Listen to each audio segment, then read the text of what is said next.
بسم اللہ الرحمن الرحیم۔ السلام علیکم ورحمۃ اللہ وبرکاتہ۔ جزا اللہ عنا سیدنا محمد ما هو اہلہ۔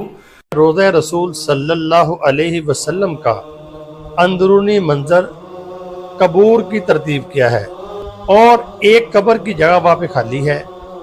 یہ دیکھیں، اگر آپ دیکھتے ہیں نبی پاک صلی اللہ علیہ وسلم کے پاؤں کی جانب، جہاں پر آپ کے پاؤں ہیں وہاں پر ایک قبر مبارک ہے، وہ ہے حضرت ابو بکر صدیق رضی اللہ تعالی عنہ کی۔